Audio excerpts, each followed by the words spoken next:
മഞ്ജു വാര്യർ പറഞ്ഞെടുത്ത് നിന്നാണ് തനിക്കെതിരായ ഗൂഢാലോചന ആരംഭിച്ചതെന്ന് ദിലീപിന്റെ ആദ്യ പ്രതികരണം.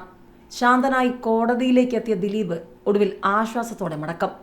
കാവ്യയുടെയും ദിലീപിന്റെയും ചിത്രമുള്ള കേക്ക് മുറിച്ചും പടക്കം പൊട്ടിച്ചും ആഘോഷിച്ച് ആരാധകർ. ദൈവത്തിന് നന്ദി, സത്യമേവ ജയതേ. ദിലീപിനെ ചേർത്ത് പിടിച്ച് കൂട്ടുകാരൻ നാദിർ ഷാ. നടിയെ ആക്രമിച്ച കേസിൽ കുറ്റവിമുക്തനായതിന് പിന്നാലെ ദൈവത്തിന് നന്ദി പറഞ്ഞ നടൻ ദിലീപ്. സർവശക്തനായ ദൈവത്തിന് നന്ദി എന്നായിരുന്നു കേസിൽ വിധികേട്ട കോടതിയിൽ നിന്നും പുറത്തേക്ക് വന്ന ദിലീപിന്റെ ആദ്യ പ്രതികരണം. സത്യം ജയിച്ചുവെന്ന് പറഞ്ഞ നടൻ കേസിലെ യഥാർത്ഥ ഗൂഢാലോചന തന്നെ പ്രതിയാക്കാൻ വേണ്ടിയായിരുന്നുവെന്ന് ആരോപിച്ചു.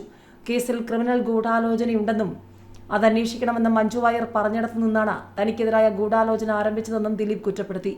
കേസിൽ ക്രിമിനൽ ഗൂഢാലോചന ഉണ്ട്, ആ ക്രിമിനൽ ഗൂഢാലോചന അന്വേഷിക്കണമെന്ന് മഞ്ജു വാര്യർ പറഞ്ഞിടത്തു നിന്നാണ് തനിക്കെതിരെയുള്ള ഗൂഢാലോചന ആരംഭിച്ചത്. അതിന് അന്നത്തെ ഉയർന്ന ഒരു മേലുദ്യോഗസ്ഥയും അവർ തിരഞ്ഞെടുത്ത ഒരു സംഘം ക്രിമിനൽ പോലീസുകാരും ചേർന്നാണ് ഇങ്ങനെയൊരു നടപടി ഉണ്ടാക്കിയത്. അതിനായി കേസിലെ മുഖ്യപ്രതിയെ കൂട്ടുപിടിച്ച് ജയിലിലുണ്ടായിരുന്ന കൂട്ടുപ്രതികളെയും കൂട്ടുപിടിച്ചിട്ട് പോലീസ് സംഘം ഒരു കള്ളക്കഥ മെനഞ്ഞെടുക്കുകയാണ് ചെയ്തത്. എന്നിട്ട് പോലീസ് സംഘം അവർക്ക് ഒത്താശ ചെയ്തു കൊടുക്കുന്ന ചില മാധ്യമ പ്രവർത്തകരെയും കൂട്ടുപിടിച്ച് സമൂഹ മാധ്യമങ്ങളിലൂടെ കള്ളക്കഥ പ്രചരിപ്പിക്കുകയും ചെയ്തുവെന്നും ദിലീപ് ആരോപിച്ചു. ഇന്ന് കോടതിയിൽ പോലീസ് സംഘം ഉണ്ടാക്കിയ കള്ളക്കഥ തകരുകയാണ് ചെയ്തത്. കേസിൽ യഥാർത്ഥ ഗൂഢാലോചന എന്ന് പറയുന്ന തന്നെ പ്രതിയാക്കാനാണ്, തന്റെ കരിയറും ഇമേജും ജീവിതവും നശിപ്പിക്കാൻ വേണ്ടി ചെയ്തതാണെന്ന് ദിലീപ് പറഞ്ഞു.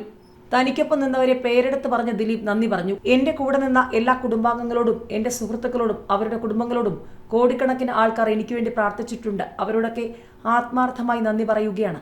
9 വർഷത്തോളം എനിക്ക് വേണ്ടി അഹോരാത്രം ആത്മാർത്ഥമായി ഡിഫൻസ് ചെയ്ത പ്രിയപ്പെട്ട അഭിഭാഷകർ രാമൻപിള്ള സാർ എന്നിവർക്ക് നന്ദി പറയുകയാണ്. അദ്ദേഹത്തിന്റെ കൂടെയുള്ള സുജേഷ് മേനോൻ, എന്റെ സീനിയർ ആയിരുന്ന ഫിലിപ്പ് ടി വർഗീസ്, അദ്ദേഹത്തിന്റെ അസോസിയേറ്റ്സ് ശുഭ, നിത്യ തുടങ്ങിയ മറ്റുള്ള ജൂനിയേഴ്സ്, അതുപോലെ സുപ്രീം കോടതിയിലെ മുകുൾ റോത്തക്കി, രഞ്ജിത റോത്തക്കി, പ്രജമാം വംശി തുടങ്ങിയ മറ്റുള്ള ലോയേഴ്സ് എല്ലാവരോടും ആത്മാർത്ഥമായി നന്ദി പറയുന്നുവെന്നും ദിലീപ് കൂട്ടിച്ചേർത്തു. കേരളം ഏറെ ആകാംക്ഷയോടെ കാത്തിരുന്ന വിധി. മറ്റ് പ്രതികളുടെ ശിക്ഷാവിധിയേക്കാൾ ആകാംക്ഷ 8ാം പ്രതിയായ നടൻ ദിലീപിനെ കാത്തിരിക്കുന്ന കോടതി വിധിയായിരുന്നു. ദിലീപ് ശിക്ഷിക്കപ്പെടണമെന്ന് ആഗ്രഹിക്കുകയും അതിനായി വാദിക്കുകയും ചെയ്തവർ ഒരു വശത്തും തങ്ങളുടെ പ്രിയതാരം തെറ്റ് ചെയ്തിട്ടില്ലെന്ന് വിശ്വസിക്കുകയും ന്യായീകരിക്കുകയും ചെയ്ത മറുവിഭാഗവും വിധിക്കായി കാത്തിരുന്നു. തിങ്കളാഴ്ച രാവിലെ മുതൽ മാധ്യമങ്ങൾ ഉൾപ്പെടെയുള്ളവരുടെ ശ്രദ്ധാകേന്ദ്രം ദിലീപായിരുന്നു. ദിലീപ് ആലുവയിലെ വീട്ടിലുണ്ടോ മറ്റെവിടെയെങ്കിലും ആണോ എന്നുള്ള തേടലായിരുന്നു എല്ലാവരും. എന്നാൽ അഭ്യൂഹങ്ങൾ അവസാനിപ്പിച്ചുകൊണ്ട് രാവിലെ 9:30 നടൻ സഹോദരൻ അനൂപും സുഹൃത്തും കേസിലെ 10ാം പ്രതിയുമായ ശരത്തിനൊപ്പം വീട്ടിൽ നിന്ന് കോടതിയിലേക്ക് ദിലീപ് പുറപ്പെട്ടുവെന്ന വാർത്ത വന്നു. കോടതിയിലേക്ക് തിരിച്ച ദിലീപിനെ പിന്തുടർന്ന മാധ്യമങ്ങളും കോടതിയിലേക്ക്. കോടതിയിലെത്തുന്നതിന് മുൻപ് അഭിഭാഷകന്റെ ഓഫീസിലിറങ്ങിയ ദിലീപ് കോടതി ആരംഭിക്കുന്നതിന് 15 മിനിറ്റുകൾക്ക് മുൻപ് തന്നെ കോടതിയിലെത്തി. ശുഭ്രവസ്ത്രം ധരിച്ച് വിധിയറിയാനെത്തിയ ദിലീപ് ശാന്തനായാണ് കാണപ്പെട്ടത്. എന്തുതന്നെയായാലും താൻ അതിനെ സ്വീകരിക്കുമെന്ന നിലപാട് മുഖത്തു വരുത്താൻ നടൻ നേരത്തെ ഉദ്ദേശിച്ചുറപ്പിച്ച മട്ടായിരുന്നു. കോടതി ആരംഭിച്ച നിമിഷങ്ങൾക്കുള്ളിൽ തന്നെ ആദ്യ 6 പ്രതികൾ കുറ്റക്കാരാണെന്ന് പ്രിൻസിപ്പൽ സെഷൻസ് കോടതി ജഡ്ജി ഹണി എം വർഗീസ് വിധി പറഞ്ഞു. പിന്നാലെ ബാക്കിയുള്ള പ്രതികളെ വെറുതെ വിട്ടുവെന്നുള്ള വിധിയും. തന്നെ കാത്തിരിക്കുന്ന നൂറുകണക്കിന് ആരാധകർക്കും മാധ്യമപ്രവർത്തകർക്കും ഇടയിലേക്ക് ദിലീപ് ഇറങ്ങി വന്നു. സർവശക്തനായ ദൈവത്തിന് നന്ദി, കോടിക്കണക്കിന് ജനങ്ങൾക്ക് നന്ദി, 9 കൊല്ലം പിന്തുണച്ച എല്ലാവർക്കും നന്ദി, അഭിഭാഷകർക്കൊപ്പം നിന്ന എല്ലാവർക്കും നന്ദി പറഞ്ഞ് 11:30 ദിലീപ് കോടതിയിൽ നിന്ന് മടങ്ങി. കേസ് ആരംഭിച്ചപ്പോൾ മുതൽ താൻ നേരിട്ട വ്യക്തിഹത്യയ്ക്കും അപമാനങ്ങൾക്കും ജയിൽവാസത്തിനുള്ള മറുപടി ദിലീപിന്റെ മുഖത്തുള്ള ചെറുപുഞ്ചിരിയിലുണ്ടായിരുന്നു. നടിയെ ആക്രമിച്ച കേസിൽ നടൻ ദിലീപിനെ കോടതി കുറ്റവിമുക്തനാക്കിയതിന് പിന്നാലെ മധുരം വിതരണം ചെയ്തും പടക്കം പൊട്ടിച്ചും ആഘോഷിച്ച ആരാധകർ. എറണാകുളം പ്രിൻസിപ്പൽ സെഷൻസ് കോടതിക്ക് പുറത്താണ് മധുരം വിതരണം ചെയ്തത്.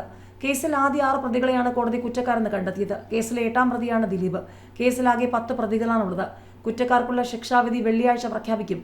കോടതി വിധിക്ക് പിന്നാലെ വൻ ആഘോഷ പ്രകടനങ്ങളാണ് ദിലീപിന്റെ ആരാധകർ നടത്തിയത്. പടക്കം പൊട്ടിച്ചും ലഡ്ഡു വിതരണം ചെയ്തും കോടതി പരിസരത്ത് അവർ നിലയുറപ്പിച്ചു.